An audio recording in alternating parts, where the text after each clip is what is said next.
Kozhikode Koorachundu ഓഞ്ഞിൽ DYFI പ്രവർത്തകരെ ലഹരി mafia സംഘം ആക്രമിച്ചു. ഡിവൈഎഫ്ഐ മേഖലാ കമ്മിറ്റി അംഗം നന്ദകിഷോർ മറ്റ് യൂണിറ്റ് കമ്മിറ്റി അംഗങ്ങൾക്കും പരിക്കേറ്റു. സംഭവത്തിൽ കൂരാച്ചുണ്ട് പോലീസ് കേസെടുത്തു.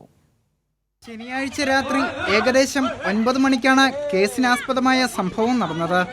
ഡിവൈഎഫ്ഐ മേഖലാ കമ്മിറ്റി അംഗം നന്ദകിഷോർ മറ്റ് യൂണിറ്റ് കമ്മിറ്റി അംഗങ്ങളായ ആഷിൽ, ഷൈബിൻ, കടയുടമ നിജിൻ എന്നിവർക്കാണ് പരിക്ക് പറ്റിയത്. സജിത, ദാമോദരൻ, ബിനു, ബോബി തുടങ്ങിയ 4 സംഘമാണ് ഡിവൈഎഫ്ഐ പ്രവർത്തകരെ ആക്രമിച്ചത്. പ്രതികൾ കൈകൊണ്ടും കമ്പികൊണ്ടും ഇടിക്കുകയും സൈക്കിൾ ചെയിൻ ഉപയോഗിച്ച് മർദ്ദിക്കുകയുമായിരുന്നു. പ്രതികളിൽ ഒരാളായ സജിത കത്തി വീശിയപ്പോൾ നന്ദുവിന് കൈക്ക് പരിക്കേറ്റു. പ്രതികളുടെ ലഹരി വിൽപ്പന ചോദ്യം ചെയ്തതാണ് പ്രകോപന കാരണം. ഇവര് അവിടെ കാറിൽ വന്ന് ഇറങ്ങി എന്നെ പരസ്യമായിട്ട് മോനെ ഇനി നമുക്കെതിരെ പരാതി കൊടുക്കുമോ, ഇനിയും ഞങ്ങൾ ലഹരി ഉപയോഗിക്കും, വിൽക്കും, നിങ്ങൾക്ക് ചെയ്യാൻ പറ്റും, നിങ്ങൾ ചെയ്തോ എന്ന് പറഞ്ഞ് നമ്മളെ അവിടുന്ന് പരസ്യമായിട്ട് വെല്ലുവിളിച്ച്.